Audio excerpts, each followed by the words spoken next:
예, 검찰개혁 문제에 대해서 주질이 하던 것을 조금 몇 가지만 더 질문을 드리겠습니다.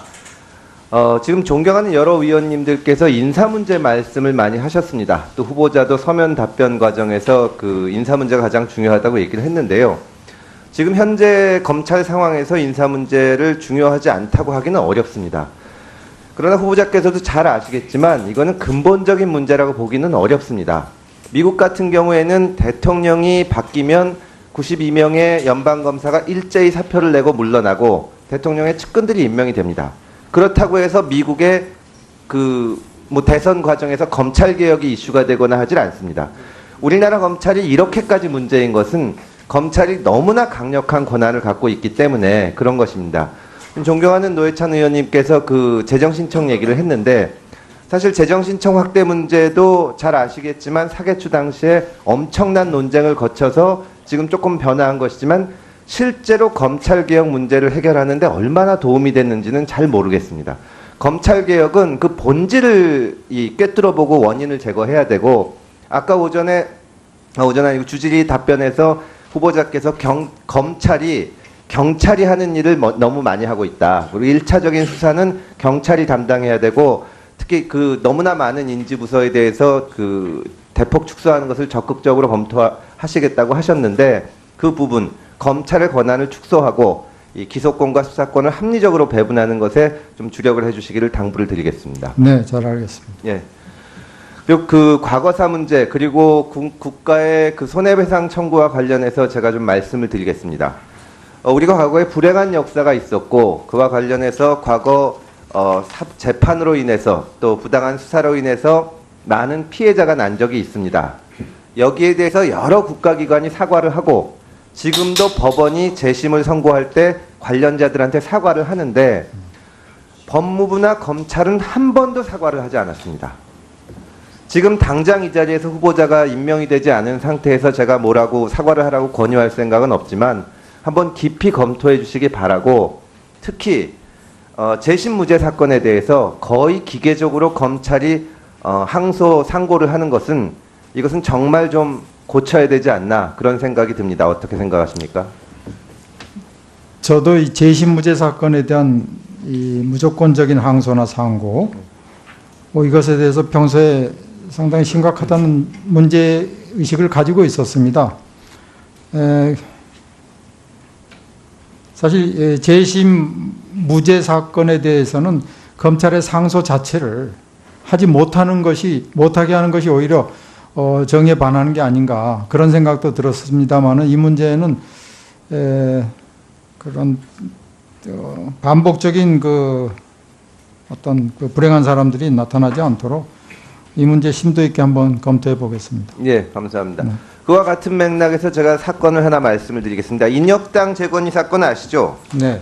인혁당 재건이 사건은 이제 잘 아시는 것처럼 2009년에 법원이 국가의 불법행위 책임을 인정해서 손해배상을 지급하도록 했습니다. 그런데 또 아시겠지만 2011년에 대법원이 손해배상 지연 손해금 기산일 변경을 해서 이제 판례를 바꾸면서 손해배상금에서 30여년치 이자 말하자면 받은 돈의 약 절반가량을 반환해야 한다는 판결을 했습니다. 그래서 이로 인해 가지고 지금 인혁당 재건이 피해자들은 연리 20%에 달하는 연체 이자율까지 쳐서 돈을 갚아야 하는 상황입니다. 아시고 계십니까? 네, 그 금액도 백수십억에 이르는 걸로 알고 있습니다. 예, 그래서 근데 지난 정부에서는 법원의 화해 권고도 거부하고 당시 황교안 법무부 장관이 피해자들과의 면담 요청도 거부하고 지금 이 피해자들의 재산을 압류하고 부동산 강제 경매를 하고 있습니다.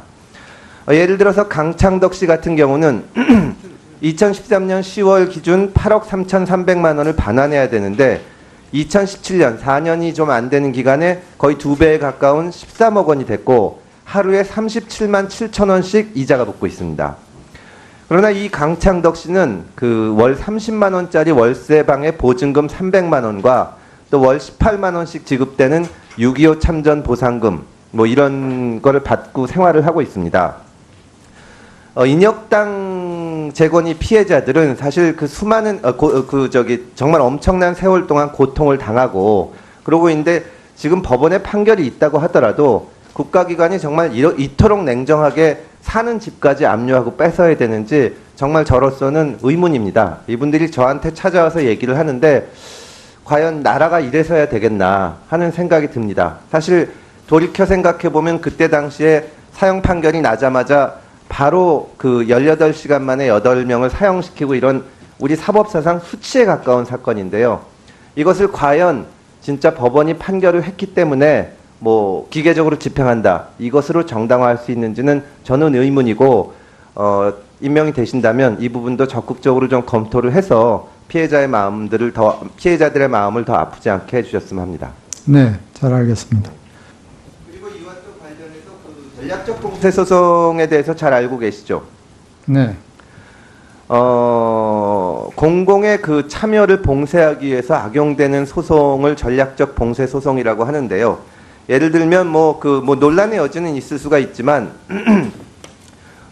노동쟁의를 하거나 시위를 하거나 이런 데 대해서 엄청난 액수의 손해배상 소송을 제기하고 또 강제 집행을 해서 실제적으로 헌법상의 기본권을 행사하기 어렵게 만드는 현상이 지난 몇 년간 있어 왔습니다.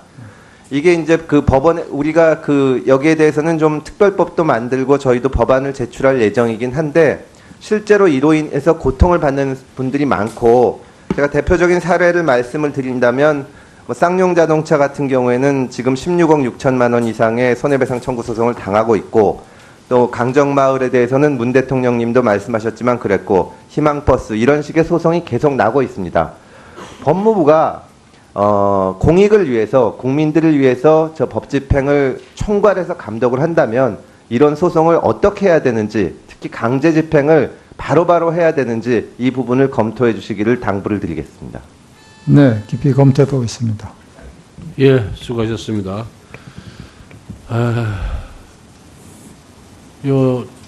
우리 박주현 위원님을 마지막으로 해서 정연하고 식사를 좀 하도록 그렇게 하겠습니다. 박주현 위원님 질의해 주시기 바랍니다.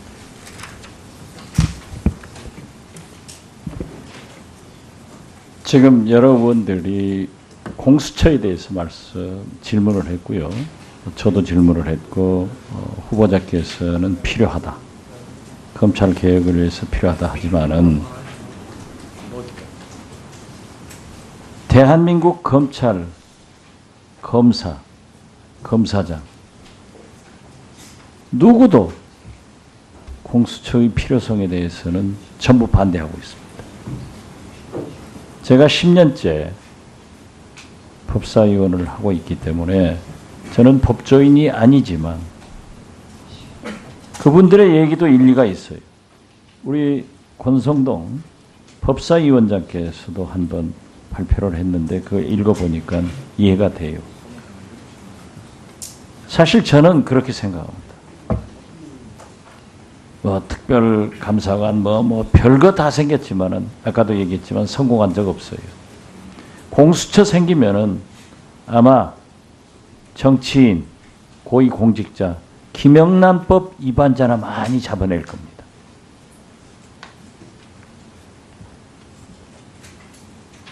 저는 늘 법과 제도가 개혁돼야 되는데 자 보십시오. 이건 어떻게 생각하세요? 검사와 판사가 같은 사건을 하는 판사가 검사가 회식하는 것 이게 공수처 생긴다고 없어져요? 그 문제는 어떻게 생각하세요? 회식이 범죄 행위가 아니라는 그 수사 대상이 아니겠습니다만은 공수처가 설치될 경우에도 그 본래 설립 취지에 반하는 그런 그 악용되는 사례는 없어야 될 것이고 이런 문제는 국회 입법 과정에서 면밀하게 좀 검토를 해주시면 좋을 것 같습니다. 우리가 별 입법을 해도 안 되더라니까요. 결국 그 주체가 검찰이에요. 그리고 법무부도 마찬가지로 검찰에 의거해서 탈검사와 검찰로 한다고 하지만은 지배되고 있어요. 지금 자, 네. 회식에 대해서 장관이 그렇게 말씀하시는 것은 국민 정서로 볼 때 용납이 안 됩니다. 판사하고 검사하고 같은 사건 하면서 회식하는 게 그렇게 대수롭지 않게 답변하는 장관의 모습을 국민들이 보면 어떻게 느끼겠어요? 이게 있을 수 없는 거예요. 그러니까 저도 뭐 많이 가지고 있지만 자꾸 지금 장관께서 나는 당시 내 재산으로 되는데도 나는 몰랐다. 아버님과 외삼촌은 자꾸 하셨다. 이걸 바라보는 지금 아마 TV 시청하고 있을 거예요. 대한민국 거의 검사들이. 그렇게 답변하는 모습을 보고 아, 우리 장관이 검찰 개혁할 수 있는 자격을 가졌다 이렇게 생각할까요? 한 말씀해 보세요. 열심히 하라는 충고를 알고 열심히 해보겠습니다만은 이 공수처 관련해서 추가적으로 말씀드리자면은 본래 설립 취지가 중요하다고 보고요. 또 우리나라에서 가장 수사하기 힘든 대상이 검찰, 법원 인사들이 아닌가. 그래서 저는 공수처의 주요 임무 중에 업무 중에 하나가 그런 그 우리나라 사법, 검찰 이것을 좀 정화시키는 역할을 할 수 있을 거라고 보고요. 정치인에 대한 어떤 수사나 이런 것은 공수처가 아니더라도 기존에 특검법도 있고 또 기존에 또 검찰에 의해서도 이루어지기 때문에 굳이 공수처의 핵심 그 수사 대상은 아니라고 봅니다. 그렇게 얘기했다가 국민들로부터 왜 국회의원은 거기에 포함되지 않느냐 하는 엄청난 비난이 쏟아집니다. 자, 이번에 국정원에서 말이죠. 과거에 잘못된 13가지 문제를 재조사하겠다. 그 의견은 아까 다른 의원들 질문에도 말씀하셨는데 원칙적으로 장관 후보자께서는 어떻게 생각하겠어요? 그 부분에 대해서 조사하는 건 저도 동감입니다. 동감이죠? 네.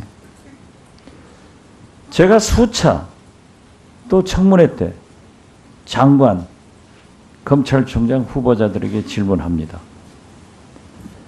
우리나라 불행한 과거사에 대해서 대법원장도, 국정원장도, 경찰도 다 대국민 사과를 했습니다. 최근에도 그 사상범들로 조작해가지고 유죄 판결을 받았던 사람들이 지금 무죄 판결을 받고 대법원장이 공식적으로 사과했음에도 그 재판장들은 반드시 그 피고인에게 위로와 사죄의 말씀을 합니다. 그런데 유독 하지 않는 게 뭐라고 하냐면은 그러한 수사는 중앙정보부에서 했다. 이렇게 하면서 검찰은 하지 않아요. 그러나 그 내용을 보면은 엄연히 검찰하고 나중엔 공동수사를 해서 기소를 한단 말이에요. 이런 불행한 역사에 대해서 법무부 장관이 다시 한번 밝히고 대국민 사과할 용이 있습니까? 검찰총장이? 유일하게 하는 게 검찰이에요. 네. 법무부와 검찰이 대국민 사과의 필요성이 있다면 제가 아니 없어요 지금? 아니 있습니다만은 아니 무엇을 있는 거 아니에요 지금. 그러한 분들이 수십 년 사형 당했던 사람들이 무죄 판결을 받으면 기소한 검찰이 책임이 있는 거 아니에요. 다른 곳에서는 다 과거사를 규명해서 사과하는데 왜 검찰만 안 하냐. 그러니까 개혁을 하겠다고 하는 우리 장관 후보자께서는 그러한 것을 사과할 용의가 있는가? 그걸 한번 여쭤보는 거예요. 네, 저는 사과할 용이 있습니다. 예, 박지원 의원님 수고하셨습니다. 저녁 식사 시간이 되었기 때문에 잠시 정의하였다가 8시에 속기하도록 하겠습니다. 정의를 선포합니다. 드리겠습니다. 우리가 과거에 불행한 역사가 있었고 그와 관련해서 과거 재판으로 인해서 또 부당한 수사로 인해서 많은 피해자가 난 적이 있습니다. 여기에 대해서 여러 국가기관이 사과를 하고 지금도 법원이 재심을 선고할 때 관련자들한테 사과를 하는데 법무부나 검찰은 한 번도 사과를 하지 않았습니다. 지금 당장 이 자리에서 후보자가 임명이 되지 않은 상태에서 제가 뭐라고 사과를 하라고 권유할 생각은 없지만 한번 깊이 검토해 주시기 바라고, 특히 재심무죄 사건에 대해서 거의 기계적으로 검찰이 항소 상고를 하는 것은 이것은 정말 좀 고쳐야 되지 않나 그런 생각이 듭니다. 어떻게 생각하십니까? 저도 이 재심무죄 사건에 대한 이 무조건적인 항소나 상고 이것에 대해서 평소에 예, 검찰개혁 문제에 대해서 주질이 하던 것을 조금 몇 가지만 더 질문을 드리겠습니다. 지금 존경하는 여러 위원님들께서 인사 문제 말씀을 많이 하셨습니다. 또 후보자도 서면 답변 과정에서 인사 문제가 가장 중요하다고 얘기를 했는데요. 지금 현재 검찰 상황에서 인사 문제를 중요하지 않다고 하기는 어렵습니다. 그러나 후보자께서도 잘 아시겠지만 이거는 근본적인 문제라고 보기는 어렵습니다. 미국 같은 경우에는 대통령이 바뀌면 92명의 연방검사가 일제히 사표를 내고 물러나고 대통령의 측근들이 임명이 됩니다. 그렇다고 해서 미국의 대선 과정에서 검찰개혁이 이슈가 되거나 하질 않습니다. 우리나라 검찰이 이렇게까지 문제인 것은 검찰이 너무나 강력한 권한을 갖고 있기 때문에 그런 것입니다. 존경하는 노회찬 의원님께서 재정신청 얘기를 했는데 사실 재정신청 확대 문제도 잘 아시겠지만 사개추 당시에 엄청난 논쟁을 거쳐서 지금 조금 변화한 것이지만 실제로 검찰개혁 문제를 해결하는데 얼마나 도움이 됐는지는 잘 모르겠습니다. 검찰개혁은 그 본질을 꿰뚫어보고 원인을 제거해야 되고, 아까 오전에 아니고 주질의 답변에서 후보자께서 경찰이 하는 일을 너무 많이 하고 있다. 그리고 1차적인 수사는 경찰이 담당해야 되고, 특히 너무나 많은 인지부서에 대해서 대폭 축소하는 것을 적극적으로 검토하시겠다고 하셨는데, 그 부분 검찰의 권한을 축소하고 이 기소권과 수사권을 합리적으로 배분하는 것에 좀 주력을 해주시기를 당부를 드리겠습니다. 네, 잘 알겠습니다. 예. 그리고 과거사 문제, 그리고 국가의 손해배상 청구와 관련해서 제가 좀 손해배상 지연 손해금 기산일 변경을 해서 이제 판례를 바꾸면서 손해배상금에서 30년치 이자, 말하자면 받은 돈의 약 절반가량을 반환해야 한다는 판결을 했습니다. 그래서 이로 인해 가지고 지금 인혁당 재건이 피해자들은 연리 20%에 달하는 연체 이자율까지 쳐서 돈을 갚아야 하는 상황입니다. 아시고 계십니까? 네, 그 금액도 백수십억에 이르는 걸로 알고 있습니다. 예, 그래서 근데 지난 정부에서는 법원의 화해 권고도 거부하고, 당시 황교안 법무부 장관이 피해자들과의 면담 요청도 거부하고, 지금 이 피해자들의 재산을 압류하고 부동산 강제 경매를 하고 있습니다. 예를 들어서 강창덕 씨 같은 경우는 2013년 10월 기준 8억 3,300만 원을 반환해야 되는, 상당히 심각하다는 문제 의식을 가지고 있었습니다. 사실 재심 무죄 사건에 대해서는 검찰의 상소 자체를 못하게 하는 것이 오히려 정의에 반하는 게 아닌가 그런 생각도 들었습니다만은, 이 문제는 그런 반복적인 어떤 불행한 사람들이 나타나지 않도록 이 문제 심도 있게 한번 검토해 보겠습니다. 예, 감사합니다. 그와 같은 맥락에서 제가 사건을 하나 말씀을 드리겠습니다. 인혁당 재건이 사건 아시죠? 네. 인혁당 재건이 사건은 이제 잘 아시는 것처럼 2009년에 법원이 국가의 불법행위 책임을 인정해서 손해배상을 지급하도록 했습니다. 그런데 또 아시겠지만 2011년에 대법원이